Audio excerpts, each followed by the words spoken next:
What if we told you that almost 70% of Americans don't think they'll ever be able to retire? You might be thinking, should I be worried? Brian, I am so excited to talk about this because we get to work with hundreds of retirees every day here at Abound Wealth. We know what makes them successful, but not only that, we are so excited today to be joined by Erin from Erin Talks Money. Thank you for having me. I'm so excited to be here. I'm stealing your line. I also run a personal finance channel here on YouTube, and I'm hoping today we can dive into a recent study from JP Morgan Chase where they studied 5 million retirees looking at their spending habits, and we can kind of break it down.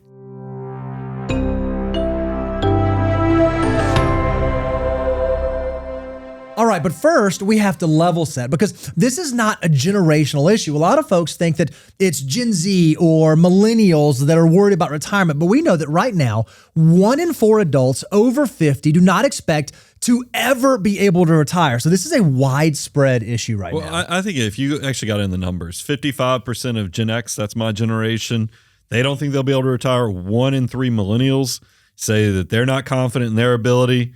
And not to tell on y'all's age, but that's you guys. 44% of Gen Z say they feel behind in their retirement savings goals. So man, oh man, I mean, it feels like this is a universal struggle that everybody's kind of nervous about. I think that's the biggest question in personal finance. Like, will I ever be able to walk away? And so the question is, okay, JP Morgan has this great stuff. What are the things that we learned from this study? And what can you take away in order to set yourself up for successful retirement? And the very first thing I thought was wonderful is that successful retirees know the value of their time. JP Morgan has a great visual on this. If we have an investor who started investing at, say, 25, invested to 35, just that 10 years, invested $200 a month, by the time they got to 65, they'd have $293,000. I mean, that's amazing, right? Yep. Especially when you think about they only put in $24,000. I'll take that return any day. But what if we have somebody who started later in life? Say they started at the age of 35, but then invested all the way through the age of 65. You think they'd come out ahead, They right? say for a lot longer, they're going to have more money. Turns out they only have $250,000. So they have less money than somebody who invested for 10 years. Even though they save more, they save 3 times as much and ended up with like $40,000 less. So it's almost like that, you know, we all think about when we're in our 20s, we know that money is just scarce. And so when you watch content like this and you're in your 20s and you're broke as a joke, you're like, why should I even start? This is kind of your motivation. It's because, yes, you might be broke, but even little sacrifices can create huge results because your friend, if you think about it, if you flip the script and you said, okay, I'm going to procrastinate and wait until I'm in my 30s before I save and invest, it doesn't always get the same reward as just doing a little bit in the beginning. But Bo, Erin, we know there's actually a better way. Instead of having to be an either or of somebody who says, hey, I'm young and I'm going to quit, or being the person that says, hey, I'm older, but I'm committed. What if there was somebody who said, let's get it in and let's just be consistent, automatic for the people and automate the process? What happens with that situation, Erin? If you stay invested from 25 to 65, investing that $200, you'd end up with nearly $600,000. Just $200. It's unbelievable that if you can start early and you can stay consistent, it is so much better than the person that does either or. And so as we kind of looked at this study, there were some key takeaways that we want you to know. And the very first one is, you get to choose your hard. Because a lot of you are going to say, you've already alluded to this, Brian, man, I'm young, I'm in my 20s and money's tight and housing is expensive and rent's expensive. And it's going to be difficult. But you can either choose, you can make life hard now and figure out how to save $20, or you wait until you're in your 50s and 60s, and then you have to make some really hard decisions to make up for not doing it earlier. Well, and there's actually, I love our illustration because we always talk about the power of discipline. And this is the thing. Remember, I had that high school teacher that got me all excited because he made what seemed impossible seemed right in front of me and easy. Is that I had that high school teacher say if you could just save $100 a month, you'd be a millionaire. Well, we can see the data is for a 20-year-old, if you could just save $95 a month, you're on your path to being a millionaire. And so a lot of you guys are, like I said, you're 20 or you're in your 20s and you're broke as a joke. You're looking at this and you're going, okay, maybe I could do $100, but this is why we want to get you even more excited, because think about the 30-year-old. Yes, now that same thing that a 20-year-old had to save 95, the 30-year-old has to save $340. That's almost 4 times harder. that much more commitment. If you wait until your 40s, I'm over 40. You guys fortunately haven't crossed there yet, but so you still got time. But it is amazing that you'd have to save now $1,000 a month, $1,052 a month. That is 10 times harder than the 20-year-old. This is the power of exactly what we set up. You choose your heart. I know that you're broke in your 20s, but it doesn't take just pennies on the dollar literally will do more by putting that money to work. And we have these stories that we tell ourselves. We say, oh, when I'm 30, I'll make more and it'll be easier. When I'm 40, I'll make more. It's not easier. You have kids, you have a house. Like life, it does not get easier. The money doesn't have more breathing room. Whatever you can save. Even you said, save $20. It doesn't matter if you can't hit 95. Save anything. And we get it. Look, this is hard, but there are things that you can do, because the next takeaway that came from the JP Morgan piece was that you can sandpaper the friction. You can figure out, how do I remove the stuff that makes this hard? Maybe the way that you're going to save is you're just going to say, you know what? My employer says that if I put in X% of my pay, they're also going to put in X%. So at a minimum, I'm at least going to do that. I know no matter what, I'm going to avoid Starbucks. I'm not going to eat. I'm going to do whatever. I'm going to get my employer matched so that I can get my money working. If you can make the good habits as easy as possible, and then maybe make the bad habits as hard as possible. Maybe I'm not going to get a credit card yet, or maybe I'm only going to have one credit card, or maybe I'm not going to swipe for everything, or maybe I'm going to give myself a cooling off period, whatever that may be. If you can implement those strategies, you can set yourself up to make that hard decision early just a little bit easier. Well, I always like the forced scarcity is you get pay raises, because I like that part where you said, make the good habits as easy as possible and the hard habits or the bad habits that much harder. When you get a pay raise, why not just go ahead and automatic for the people set up a portion of 60% of that pay raise going towards investing? Now you've made it that much harder to get access to that money, but you've automatically set it up for wealth building. Man, I love a good forced scarcity plan. And you said it right there, automatic. Make it automatic. Just set it up so it's a percentage of your pay. That way, even if your pay does increase, you're automatically contributing more total dollars, just automatic. And then the other thing is, another key takeaway is, we want you to save early and often. I mean, that's kind of the whole headline of this piece, is that if you can start early and if you can stay consistent, you're going to set yourself up. But saving is only one part of it. You have to save, and then you actually have to put that money to work. Far too often we see people who flex that muscle and they get the savings done and they live on less they make, and they just see their checking account get bigger and bigger and bigger and bigger. You actually have to put that money to work. And if you need some motivation on why you should do that and why you should have your money working for you, we have a great illustration, Brian. We talk about it all the time, called the wealth multiplier. Yeah, I would encourage everybody, go to moneyguy.com/resources. You can also look at the wealth multiplier. And this does show kind of the math behind the backing of how does a 20-year-old turn a $95 investment into $1 million. It's because every dollar that comes into their control at 20 actually has potential to turn into $88 at retirement. For that 30-year-old, it's $23. For the 40-year-old, it's $7. A lot of you're like, I don't fit into those nice 5-year increments. What's my number? That's okay. That's why I would encourage you, go out to our website. We actually let you go to our wealth multiplier tool. You can play around with the calculators and see specifically for your age. It doesn't matter if you're 23, 37, 52, we're going to have your wealth multiplier so you can see how you maximize your opportunities. I love your guys' wealth multiplier. I get so excited when I see that it's $88, but now that I hone in on 40 and I see that it's $7, I just wish I could have saved more. You could have done more, right? Like, isn't that Can I go back in time?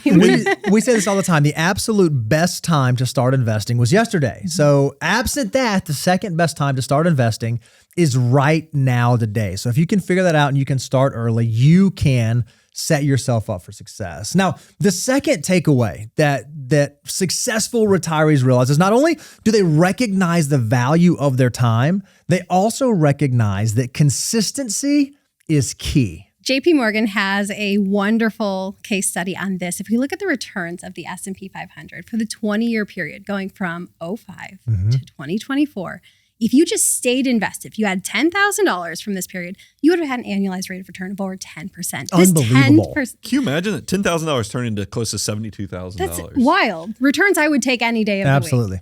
But that's if you stay invested. If you got scared, if you sold, if you missed just the 10 best days, this $70,000 would be cut to nearly $33,000. If you missed the 20 best days in a 20-year period, you'd be $20,000. If you missed the 60 best days, hard to miss, but you'd have a negative return. You'd have about $4,000, $5,000. What's amazing to me is that people see this illustration, and we just turned a 10% annualized rate of return. If you miss 10, it's down to 6. You miss 20, it's down to 3.5.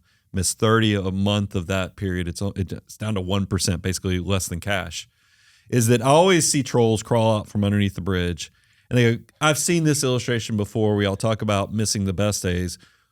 I would miss the worst days too. Because I'm that good. And I always remind, and this is why it gets back to the whole point of the key takeaway here is consistency is key, is that, look, to be a good investor, you get to be lazy. You don't have to do anything. You just have to set the behavior of saving and investing and then just grin and bear or put, I've heard, Aaron, you talk about put on your blinders, is just hang in there through the whole process. To actually miss the worst days, you got to nail it on two different sides of it. You have to actually sell before the markets go down, and then you have to buy back.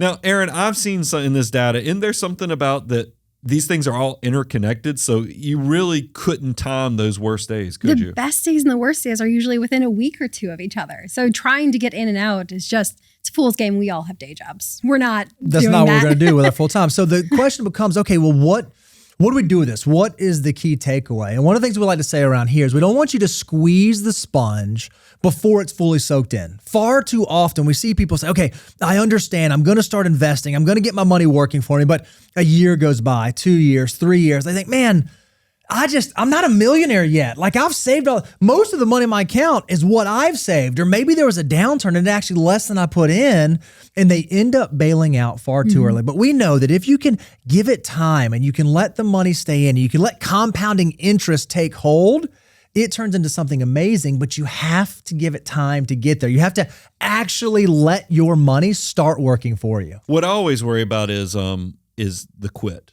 Is because people get motivated. I'm sure you look at your data too, Aaron. I know like last month, close to a third of our audience was brand new people to the channel. And so I know that we're inspiring a lot of people probably to go fund your Roth IRA the first time. But there's also a lot of people that are going to get excited, but then that first downturn is going to happen and they're just going to quit. Because none of this works without the consistency. So that's why one of the behaviors that I talk about and get really excited about sharing with people is what I call ABB. Always be buying. If you just can automate the process and set it and forget it, you will protect yourself not only from those downsides coming and scaring you to death, but you're going to see it as an opportunity because you're going to be buying into that volatility and making money even when things are going up and when things are going down. Like you said, put the blinders on. And also in the beginning, I always like to remind people, we are doing the grunt work. The market's not yet carrying us. So if you do the grunt work, you put your legs in it, you're climbing the stairs. You're not taking the elevator. That's right. So in the beginning, we get the good legs, we get the good glutes. You put the work in. You hang in there, you don't bail. Good legs and good glutes. That's what we're here Way for. to pull it, because I always tell people, don't skip leg day. Yes. Because everybody, if you get into the whole workout routine, you always know the worst workouts are leg workouts, and that's why you see people all muscular on top and all skinny on the bottom. We're all about building up the glutes and the legs. I love that. And so one of the ways that you can make sure that you're able to stay consistent is have a plan that you believe will be successful both before the volatility happens, while the volatility is going on, and even after the volatility is past. If you're someone who gets skittish and is afraid of the markets, maybe going out there and buying a triple levered ETF is not the way that you need to start your investing journey. If you're someone who even the thought of just the stock market in general concerns you, maybe you should think about a solution like a target retirement index fund, where all you have to do is answer two questions. How much can I save? And when do I think I might need that money? And you can literally set it and forget it and always be buying and purchase that every single month, whether the market is up, whether the market is down, and you don't have to waste mental calories creating opportunities for you to not be consistent. And I've been investing for probably 25 years at this point. I don't know. It's been decades. But when there is volatility, I don't check it. That's my rule. So the market's down, went down 1,000 points. I'm like, I don't care what my account's doing. I'm still going to need this in 20 years time, 30 years time. Today doesn't matter. That is a great outlook. But I think a lot of people, back to those new investors, they're probably like, okay, this sounds great, but I don't even know, should I be funding an emergency reserve? Should I be funding Roth IRAs? Where am I at in my financial journey? And that's why we love, I reached down for it, It's almost like there is a system that will tell you what to do with your next dollar, so you can go ahead and triage your personal situation and figure out exactly where are you in your financial order of operations. Again, we're talking today about what successful retirees know and traits that successful retirees have in the midst of the fact that 50%, 1 in 4 Americans over the age of 50 doesn't think they'll ever be able to retire. And we want to change that today. We want to alter that.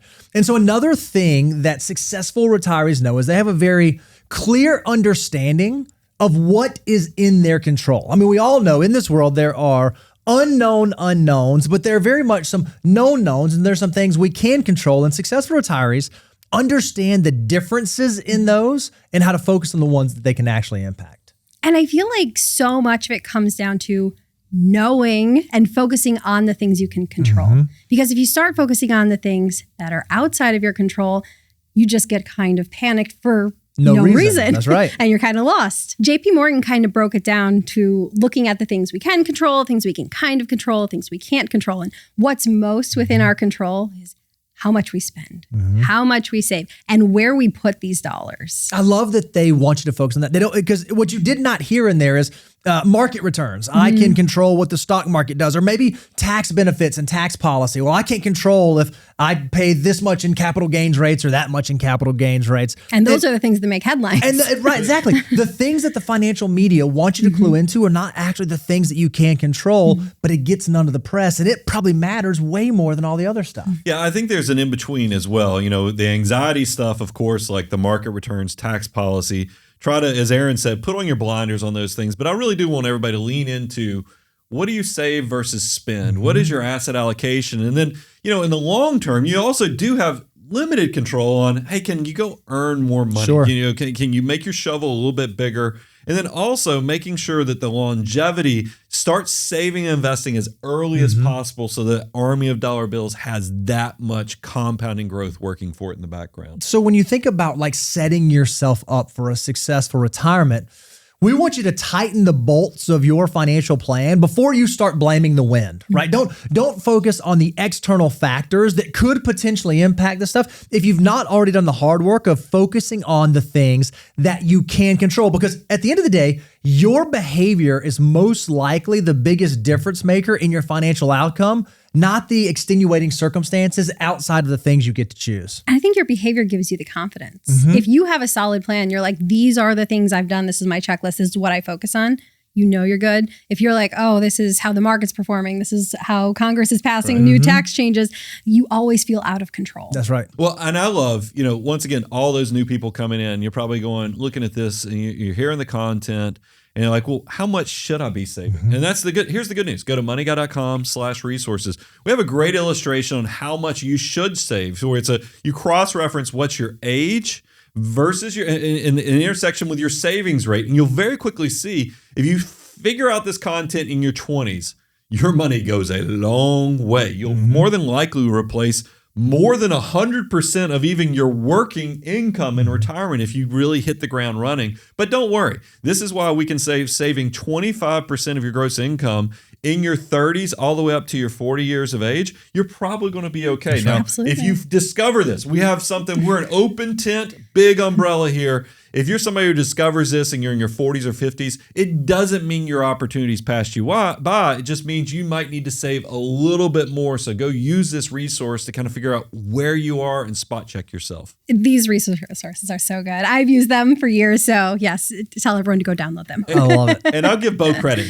We have really fancy spreadsheets behind us that he loves, some good macros to kind of power these things. Another thing that I think is so interesting, not only do you need to focus on the internal things that you can control and really think about your behavior, but one of the ways you can even use your behavior to impact your strategy is thinking about, okay, how am I going to tactically do this? Like, what are the decisions that I can make that, while it may not affect the entire picture in a grand scale, these small degree changes kind of impact, like where I invest. We talk about all the time, Brian, that as someone's financial journey is progressing, like early on, you want to focus on the stuff that matters. But as the portfolio gets bigger and bigger and bigger, small tweaks and paying attention to small things, while you may not be able to impact tax policy, you do recognize that taxes impact your portfolio. And so even how I think about where I'm putting my money from a tax perspective can have a significant impact. Yeah, I love that you can, and maybe it's my CPA background,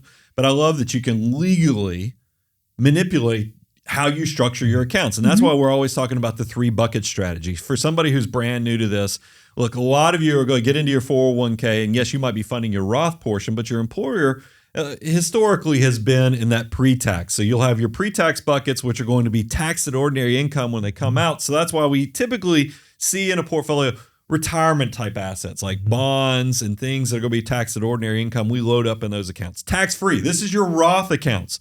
When you fund your Roth IRAs and so forth, we like to get a little growth going here because we want to maximize that tax-free growth opportunity. So load up those Roth IRAs, the Roth 401ks, the health savings accounts after you cover your deductible. And then there's the after-tax accounts. This is like your taxable brokerage accounts. There's nothing wrong with filling these up because they're also tax favored. Your dividends are going to be taxed better. Your capital gains rates are going to be better. And I also love the liquidity. These are great bridge accounts. If you decide you're part of the FIRE movement or FIND movement and you want to have some opportunities to do things a little more flexibly, these accounts are going to be those bridge accounts that let you have access earlier. I think you said it with speak to the CPA in you. It's not just about your taxes today, and it's not just about your taxes in retirement. If you utilize these buckets throughout the course of your entire career and in retirement, you can lower your lifetime tax bill and you get to keep more. And it's about how much you get to keep. It's about how much you get to keep over your life. Yeah. And then, but maybe you're saying, guys, you heard this and you got these tax buckets. This sounds complicated. This sounds advanced. This sounds like something I just don't know if it's my skill set. And that's okay. Because when it comes to building in consistency, one of the things we want you to do is we want you to build in systems. We want you to do things that might likely set you up for the highest probability of success. And what's amazing is the world has made this so much easier. I mean, back in the day, Brian, back when you started investing was a lot harder. I mean, you'd have to go down to Fred Flintstone's office. You'd have to meet with him, have him sell you some products. You couldn't do it the way that we get to do it today. But technology has changed the world to where it's easier than ever to actually implement some of these systems that do make wealth building almost inevitable. Yeah. Have you always been an index investor, Aaron? No. I started as an individual stock picker because Warren Buffett was my hero. Of course. And when I was, 16, 17, I'm like, I'm going to be the female Warren Buffett, get ready. And I was not. I lost money and I'm like, oh, I'm sorry. John Bogle's got a better plan over here. I'm signing up for this. Yep. I love when I started creating content back in 2006. One of the earlier shows I did was that here's a great investment that only 5% of people knew about. Now, I was talking about index funds. That's right. Yeah. But it shows how the world has changed now. It's because it used to be, if you go all the way back, it wasn't that long ago, back to the early 2000s, most people were using active managed mutual funds, and that was considered the easy set it and forget it, besides outside of individual stocks. Yeah. Well, I'm happy to report that we've even had another development in the fact that, because we love index funds, they're low cost, they're very tax efficient, but a lot of times you figure out, okay, which index? I mean, I know you guys talk about the S&P 500, but there's international investments, there's small cap investments, there's real estate. Well, how am I supposed to manage all these different index funds, including bonds and so forth? Sounds complicated. Well, here's the part, and this is what we like: indexed target retirement funds. For those who don't know, is because they're low cost. Now, there are target retirement funds that have much higher internal operating expenses, but we like, if you look at the big providers like Vanguard, Charles Schwab, Fidelity Investments, they have really low cost target index retirement funds that you can get into. And it's, as Bo has already kind of detailed this, if you can tell me how much you can save and when you need it, they do this brilliant thing where they create what's called a glide path, meaning that while you're younger, and look, by the way, you can look at every one of those providers I gave, they are a little different. So if you want to be more aggressive, go figure out which one is more aggressive and has less bonds in it, and you choose that one. Or if you want to be more conservative, you get an active role in this. But the cool thing is that while you're younger, they're very aggressive to a degree. But as you get closer and closer to retirement, this glide path brings down that asset allocation to a point that, so it's managing all those complexities that probably turn a lot of people off. Absolutely. And I mean, really, when it comes to index funds, everyone should be utilizing them in some capacity, whether it's your entire portfolio or a piece of it. But whether you want to be fully involved and choose your individual index, whether you want to have a hands-off approach and just be like, I'm choosing this one fund, this is where my money is going, we're done, that's target date, everyone can win with them. Yeah. It's about setting up a system that allows you to be consistent. Yes. I love that. The fourth thing that successful retirees recognize, and this is a big one, right? Because a lot of stuff we've talked about has been sort of like in the micro. I think this is a big macro, and I think retirees who actually live a fulfilling retirement understand that when it comes to our wealth, when it comes to our money, when it comes to the decisions that we're making, at the very end of the day, money is nothing more than a tool that allows us to focus on the things in this life that truly matter to us. JP Morgan has a part where they touch on this in their study, and they developed what they called the push principle. So one, you have to have a purpose. Now, this is for something that they said for retirees, but I think it applies all across life. To everyone. So, yes. So whether you're working years, whether you're retired, you have to have something that you're getting up for in the morning. And then next, use. How are you using your time? How are you giving back? How are you getting connected with other people, which brings us to socialized? Are you spending time with friends? Are you doing things outside of your home as far as an activity that you love? Something that, again, speaks to your purpose. And health. I love health.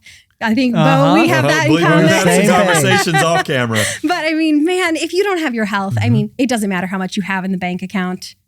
It doesn't mean anything. Yeah, I think it's wild. You know, these are great principles for retirees to be successful. But I love how you started. Said, hey, this isn't something you have to wait until you're retired to be able to really focus on these. Because if you can focus on these 4 areas, even in your working years, one of the things that you may find is that while retirement and financial independence is still going to be wonderful and it's still something to aspire to, it does not mean that the life you're living right now in the working years has to be bad. If you can clue in on these, it can be a good thing. I don't think retirement is like an end goal.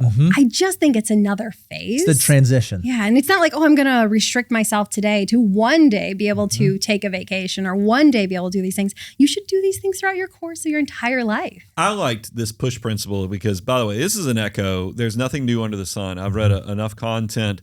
Jonathan Clements had great research in some of his books about what creates happiness. Because that's ultimately, everybody looks at money, and I think a lot of people falsely think they put a value. If I just could save $3 million, $4 million, I'll be happy with my money. No, that is not the way it works. It actually, you have to pay attention to every one of these concepts because you have to feel purpose or value, give you something for waking up for, and then knowing what you're going to, not getting away from. And that's why I like the use. And then the socialize. If you don't have a group of people that you're kind of socializing, friends, family, that's where the happiness, that's where the fulfillment is. And then what are you doing if you save this pot of money and then you're just not healthy enough to even enjoy it? So it's back to that final component of health. Health is wealth. And I'll never forget, I was probably in my 30s at the time, and we were out at a birthday dinner, and we were out with a bunch of couples, and one of the couples is the husband was a good bit older, and he was there, and he was 10, 12 years older than all of us, and he was like, guys, get out there and do the traveling now, because when you get in, you're a little bit older. If you think you're going to hike that mountain when you're 60, it's probably not going to be as easy as it is, as you're thinking it is. So get out there and make sure you're maximizing every decade that you're on this beautiful planet. And that stuff has hit me. I mean, it's always to let money be a tool. It cannot be the driver of who you are. If you think it is, you're going to find that you get to the top of the mountain and it's going to be a good bit emptier than you realize. So make sure you're very purposeful with what you're using your money and what the big why is for you. 100%. If you're not hiking the mountains at 30 and 40, you're not going to be doing it at 60. And so what's one of the ways or what are some of the takeaways on how you can really view money as a tool? You just said it, Brian. The very first one is know your why.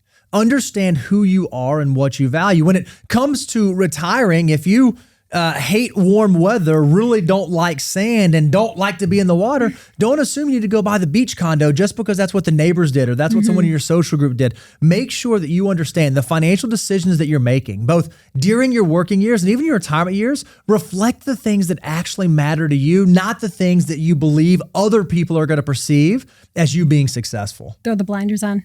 Throw the blinders on. That's right. It's another. These blinders are great. We should start selling these things. Yes. And as this is another echo. I kind of got carried away and just threw them all out there already. But know it's not what you're retiring from. It's what you're retiring to. So be very purposeful and deliberate with those decisions. You can't retire from anything. Like your life goes with you. Wherever you go, there you are. Isn't that the saying? Like it doesn't matter if you have 50,000 in the bank, 5 million. If you don't have a purpose, if you don't have friends, if you don't have your health, it doesn't matter. That's right. And if you can begin with the end in mind in all of those areas, you're going to allow yourself to make that transition smooth. If you begin with the end in mind, thinking about your health, I want to be this healthy in my 60s, 70s, and 80s, it's going to change the decisions you make in your 30s, 40s, and 50s. If I want to spend time traveling with friends once I'm in my 50s and 60s and financially independent, then you probably ought to start working on building those relationships with those friends now. If I want to be able to support my family and help my grandkids and travel or whatever those things may be, if you understand what that beautiful picture in the future you want to live towards is, it's going to impact the way that you make decisions right now. And we know right now, if we're not thinking about the end, wasting time can be even more expensive than wasting money. And this last one, I feel like it's appropriate for Aaron kind of to close this part out, because we had so many great conversations off camera, and you were sharing kind of you've got a background in nutrition, and I mean, it's kind of crazy. We were like, Aaron is if you want nerdy knowledge, it's like the most interesting woman in the world is what it is. Covered. It's not only finance, there's a lot of health stuff there as well, but we know that health is wealth. To me, I had a big health scare when I was 17. When I was 18, I had a brain tumor. Right. I was paralyzed on the right side of my body, and it took months and years to get back from it. But I don't think you know until you're in those moments how precious your health is. And it's kind of a little bit of a kicker. It left me with the side effect of epilepsy. Okay. And I have about one seizure a month. And when those seizures happen, I get my reminder that it does not matter. Like if I don't have friends, if I don't have like a rock solid group to lean on, if I don't have my health, none of it matters. And it all compounds. You were saying like foster those friendships now, foster your health now, do everything now, whether you're 20, 30, 40, don't wait until you're 60 because 60 will come. I love that. So we're talking about what successful retirees do. One of the things that we've seen, and we get to work in this area, right? We work with a lot of folks who are working through this transition from their working years into financial independence. One of the things that we have recognized is that when it comes to retirement, again, a lot of successful retirees, they recognize when it makes sense to ask for help or when it makes sense to seek guidance, to get an outside opinion, to make sure that you're doing the things that you should be doing and not missing the things that you shouldn't be missing. Yeah, this is, once again, I love sending people to the website because it gives you, we're just trying to give it away. We really are. And that's why if you go to moneyguy.com/resources, maybe we've stirred something up that's got some curiosity. We have a retirement guide that we'd encourage you. Please go check this out.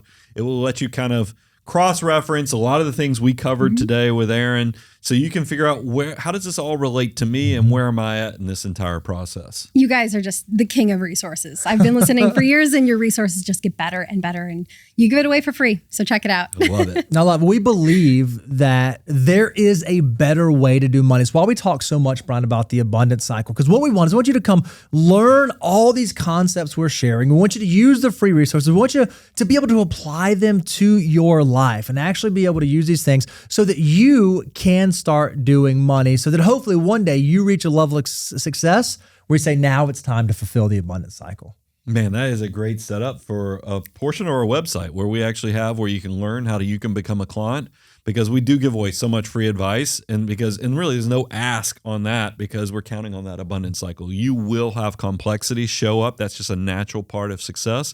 So if that is you, if you resemble some of these things, go check it out. Now, Aaron, this has been an absolute blast having you on. It's been a dream. I mean, this has been great because, how you first came into my life was it's amazing how the algorithm just starts showing up stuff. But you had a video, and this is why we were like, we got to get Aaron's take on this, is because you had a video that just exploded on retirement. So that's why we wanted to have you and get your take. And it's been an absolute pleasure to have you on today. It's been a dream. I have listened to you guys for over a decade. And I told them this off camera, but it was my dream when I was working on my master's in finance to come work for them. And life took me a different direction, but I got to meet you. I love it. If folks out there want to know more about you or want to engage with your content, where can they go check that out? Check me out on YouTube under Aaron Talks Money. Guys, remember, there is a better way to do money. And we truly do believe, hopefully you heard it from today, is that money is only a tool. If you want to get more, go to moneyguy.com/resources specifically for the free stuff. I'm your host, Brian, joined by Bo, and of course, Aaron today, Money Guy team.